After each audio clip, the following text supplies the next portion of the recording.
I want to welcome here Brodie Toffan, who joins us. He's had a situation where this time last year he was snowmobiling with some friends and faced a very terrifying experience, so much so that you could have lost your life in all reality, right? As scary as that is to say. But what was interesting about this story is after the fact, it was a number of days after, that you realized what it was that actually saved your life. So you're snowmobiling with some friends. You're out in East Trout Lake, north of Prince Albert, Saskatchewan. March 16th, 2013. Give us a bit of an idea as to how things started off.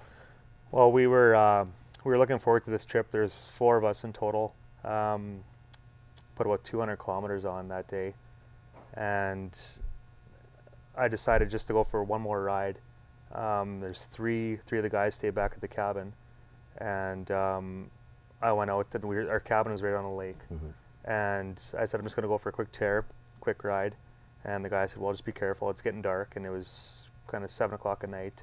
You've got a lot of experience snowmobiling, yeah. Ice fishing. I'd been ice fishing since I was 4 years old, snowmobiling the same amount of time.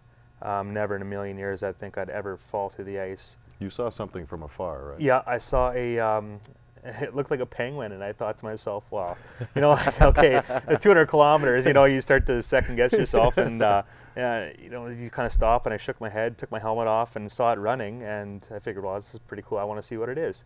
So the closer I get up, I realized it was an otter, and wherever otters are, you kind of, a little leery about open water, but I was right in the middle of the lake, and I thought, well, they stay along shore, and there's no way that there's open water there. So I did a big circle around with my snowmobile, and I saw him dip down, and I kind of went, uh-oh, and slowed down a little bit, and came about maybe 10 yards away, and got off my sled and kind of went to see where he dipped down. It looked like it was an old ice fishing hole that he dipped in, and I started walking, and as soon as I walked, it was like a sheet of glass broke from underneath me. I was engulfed, and it was above my helmet, it was above me. I couldn't tell how deep I was, couldn't feel the bottom. I didn't know how far away I was from my sled, it just happened so fast. I remember the water just being so cold, and they say that it's like, 1,000 needles poking your body, and I believe it, I really do, because it was the most uncomfortable situation I've ever been in. And threw my helmet off because it wasn't buckled.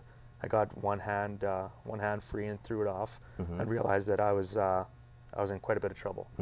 I'm thinking to myself, well, this is it. This is absolutely it. I'm dead in the water, like literally dead in the water.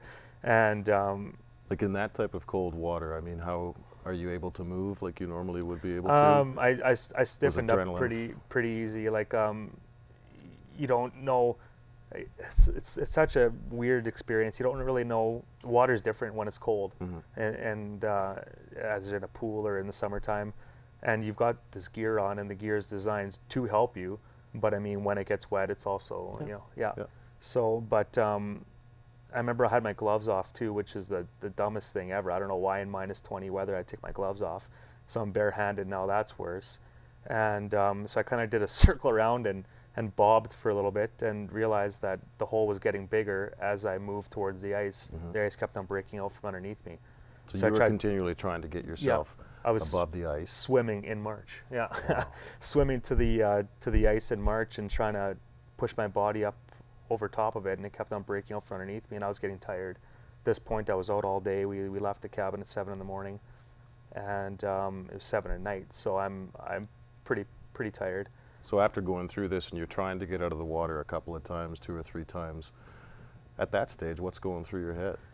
Honestly, I'm thinking about my first off, my wife, my family back home that I'm never going to see again.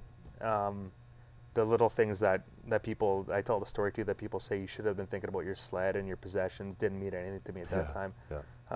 I just wanted to get warm. That was the biggest thing. I was cold. I was uncomfortable. I hate wet feet. That is my ultimate pet peeve, is wet feet. I absolutely hate it, and I knew at that point that if someone didn't come, I was in trouble. I was about 5 minutes away from the cabin, 5-10 minutes away from the cabin. They couldn't see me. I knew they would eventually come, but I thought, hypothermia sets in. And I've taken first aid before, but none of that made sense to me at that time, as I'm just trying to get myself out of the water. Were you starting to hyperventilate? I was starting to freak out. I was screaming pretty loud, and I think I was, honestly, without being embarrassed, I think I was even crying, just terrified. Wow. I didn't know what to expect. I've never you know, you hear stories like this, but you never ever think that it would happen to you ever in a million years.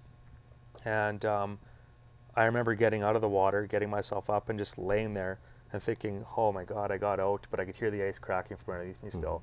So I started barrel rolling out, and the most amazing thing to me was my gear wasn't freezing up. My boots were heavy, they felt like concrete, but my gear wasn't freezing up, and which was, you know, kind of cool in hindsight. And all I want is just people just to get educated. Anything could happen. Hits right? home again every time you say it, doesn't it? It does. It really does. Because I mean, one thing could have happened. I could have easily had a stroke. I've talked to a friend of ours as a doctor. I could have had a stroke, a heart attack, or even being 20 years old. Anything could have happened. Amazing. Yeah. Now you're wearing FXR gear. I was. And something interesting about that is you realized a few days after the fact that the F.A.S.T technology was in the FXR gear. I did. So the flotation assistance technology. How did you find that out? I was working at the, we were building the new police station downtown, and I was working with a coworker of mine whose dad is involved heavily in XFR, or FXR. And I showed him the picture of me with the sled and what had happened, and he said, you have float technology, or float tech technology. I said, well, what do you mean? What is that? And he kind of just said, well, you don't know why you bought that? And I said, well, it fit good. It was the suit, I look good. Yeah. I look good. You know, I mean, clothes don't fit me good. And, you know, I was up and down. I could move pretty easy, and that's why I bought it. And he informed me that what I was actually wearing probably saved my life.